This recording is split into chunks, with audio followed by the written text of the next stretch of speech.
She thought she owned the street. Day after day, the same car blocked his driveway, as if his home didn't matter, as if he didn't matter. He worked hard for that house, yet every morning he was forced to fight for the simple right to pull into his own yard. At first, he tried patience, then warnings. But when the woman refused to stop, he decided to teach her a lesson she would never forget. What happened next turned a quiet driveway into a battleground for respect. Marcus had worked for years to build a quiet life in his suburban home. The driveway, lined with trimmed hedges and a small garden he tended on weekends, was his pride proof that his hard work had finally paid off. He kept to himself, friendly enough with neighbors, but never the type to stir trouble. Yet even in this calm neighborhood, he couldn't shake the feeling that his presence was constantly under watch. Subtle stares, whispered comments, and now something worse. A woman from down the street had begun parking in his driveway, casually as if it were her own. The first time, Marcus assumed it was a mistake. Maybe she was lost, maybe she had an emergency. But when it happened again and again, the excuse wore thin. Soon, it became clear this wasn't an accident. It was deliberate. At first, Marcus brushed it off, hoping the problem would fade. But as the days passed and the pattern grew bolder, so too did his frustration. The driveway that symbolized stability and peace was becoming a stage for conflict he never asked for. And deep down, he knew this was only the beginning. At first, Marcus told himself it wasn't worth the fight. Maybe the woman people in the neighborhood called her Corinne didn't realize how much it disrupted his life. But the truth was harder to swallow. She knew exactly what she was doing. Every morning, Marcus found her car sprawled across his driveway, a bright red eyesore that made it impossible for him to leave for work without knocking on doors and begging her to move. The inconvenience cut deep, but it wasn't just about parking, it was the message. Her smirk when he asked her to move, the dismissive wave of her hand, the muttered comments about his kind not belonging here. One day, Marcus returned home late, tired from a long shift, only to see her car waiting for him again. Headlights off, sitting squarely in his driveway as if mocking his existence. He stood frozen on the curb, keys in hand, the weight of exhaustion pressing into his chest. This wasn't ignorance. This was defiance. And in that moment, the line between patience and action grew razor thin. The problem escalated quickly. Neighbors noticed, but no one spoke up. Some looked away. Others chuckled as if it were entertainment. Marcus felt trapped in a cage built not of fences, but of silent complicity. Each blocked morning meant tardiness at work, explaining himself again and again to bosses who didn't understand. Each ignored complaint was a reminder that even in his own home, he had no control.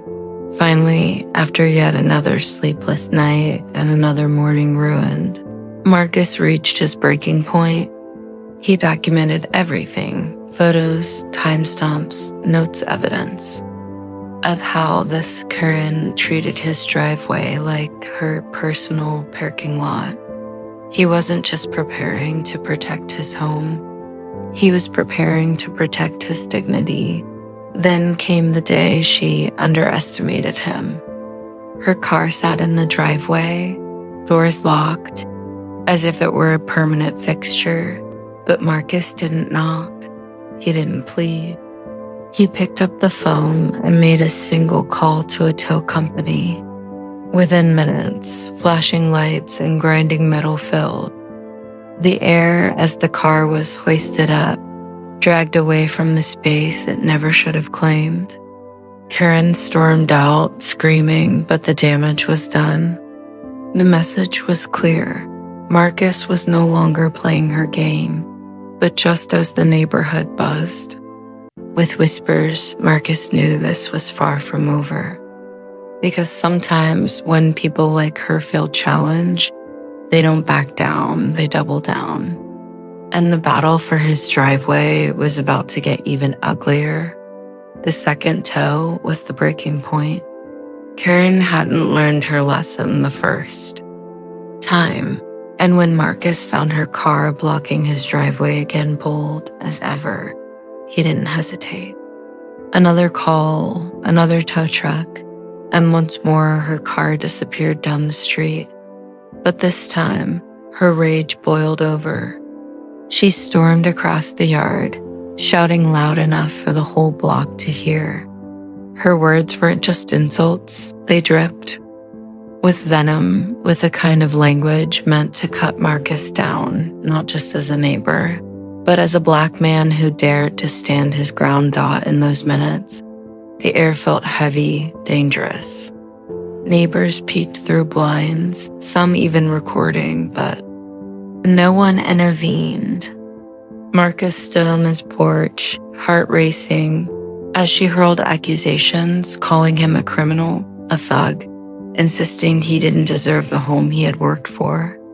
Each word was meant to strip him of dignity, to remind him of an old, ugly truth, that, in her eyes, he was never an equal. The shouting escalated until police cars pulled into the cul-de-sac, lights flashing. For Marcus, time froze.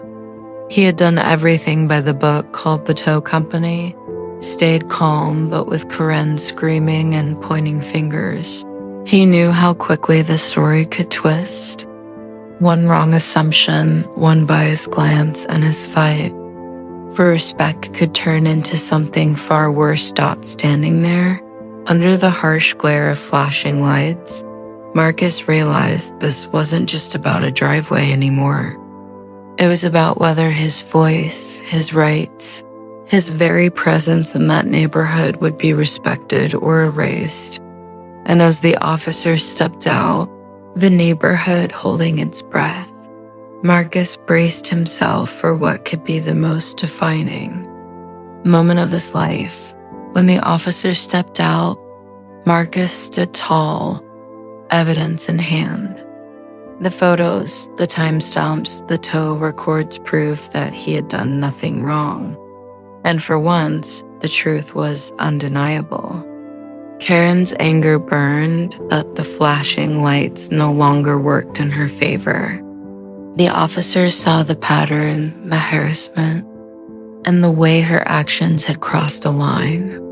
She was forced to back down, her shouts silenced by the weight of accountability she had tried so hard to dodge.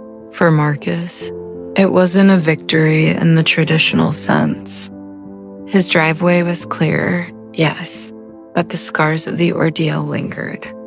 The frustration of being treated as invisible in his own home, the humiliation of being reduced to a target because of his skin, those wounds ran deep. And yet, in standing his ground, he showed his neighbors and himself that silence was no longer an option. This was more than a battle over parking. It was a glimpse into how racism hides in everyday acts, how power is abused not always with fists or guns, but with arrogance, entitlement, and indifference. Marcus's fight became a reminder that respect is not given, it must be demanded, defended, and protected. And so the question lingers, how many more driveways, porches, or sidewalks must become battlegrounds before change takes root? How many more Marcuses must endure before the simple right to exist in peace is honored? Because this wasn't just his story. It's a story that echoes far beyond one neighborhood, and one that asks us all, when the time comes, will we stand silent? Or will we finally stand up